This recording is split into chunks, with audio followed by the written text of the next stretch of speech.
Boussat, imam, professeur, enseignant en communication et négociation commerciale et aussi auteur du livre Le vrai visage du prophète Mohammed et au début, au-delà des caricatures. Au-delà des caricatures, Le vrai visage du prophète Mohammed qui est un livre né de la première publication des caricatures par Charlie Hebdo, à savoir le 7 février 2006.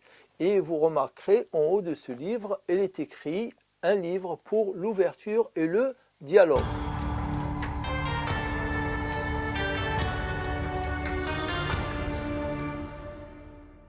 Pourquoi ces caricatures ne sont pas un blasphème? D'ailleurs, en France, pays laïque, le délit de blasphème n'existe pas. Ça d'une part. Et d'autre part, les musulmans n'ont jamais parlé de blasphème. Je mets au défi, je dis bien, je mets au défi quiconque de me relever, de me montrer un seul passage quelque part qui a été dit par, surtout en France, hein, parce que parlant en France, qu'il s'agit du blasphème. Pourquoi?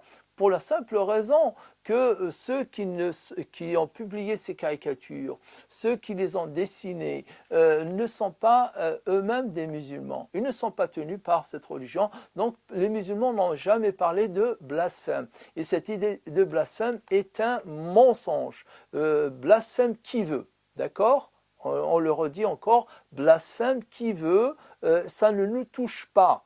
Mais il s'agit d'autre chose, il s'agit d'injures, il s'agit d'offenses gratuites. Quand on met un turban on coiffe la tête du prophète ou de celui qui est présenté comme prophète, d'un turban et qu'on met une bombe associée à l'attestation de foi écrite lisiblement, là il y a une association de trois éléments qui ne passe pas pour les musulmans. On est en train de faire porter le chapeau à la religion représentée ici par l'attestation de foi et au prophète comme étant l'instigateur, je dirais, ou l'inspirateur des violences qui sont faites par des musulmans, alors que ces violences-là offensent l'islam et sont portées avant tout et touchent davantage les musulmans eux-mêmes, leurs mosquées, leurs imams.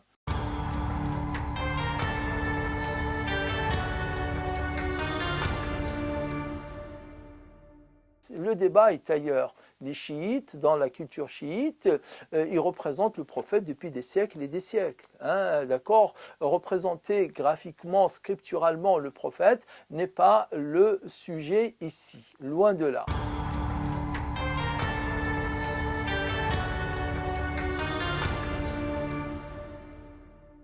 Ce n'est pas de la critique de l'islam, parce que la critique de l'islam, elle est garantie à tout un chacun, c'est-à-dire l'exerce de ses capacités intellectuelles, l'exerce de la raison humaine, afin de soumettre au crible de l'analyse critique les enseignements de l'islam, les fondements de l'islam, les pratiques les plus dominantes, je dirais, y compris les pratiques les plus dominantes chez les musulmans, et les critiquer. Est-ce qu'un jour, il s'est agi de cela? Non, malheureusement. Ce n'est pas de la critique. Là, on est dans l'attaque, on est dans la provocation, on est dans la stigmatisation. Et stigmatisation avec tout ce que ce nom veut dire, c'est-à-dire s'attaquer à un groupe à travers des points anecdotiques ou des points commis par un nombre infime de ces gens et l'extrapoler et essentialiser et dire que c'est l'islam qui est comme ça, c'est les musulmans qui sont comme ça. À aucun moment je ne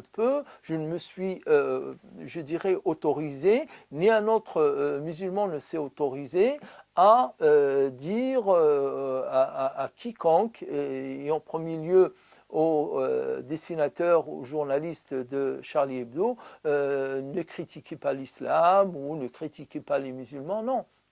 Ça, c'est un droit garanti par le droit, par la Constitution, et personne ne pourrait empêcher quiconque de jouir de cette liberté. Par contre, comme le dit l'expression, l'adage populaire, ma liberté s'arrête là où commence la liberté des autres. Donc la liberté d'expression, ce n'est pas je dirais, un principe, un droit, une liberté absolue. Elle est balisée par la raison, je dirais, et elle est balisée aussi par le droit. Dès qu'il s'agit d'injures, là, on n'est plus dans la liberté d'expression, on tombe sous l'effet d'un délit d'injure, notamment envers un groupe ou à l'égard d'un groupe pour sa religion, sa culture ou autre.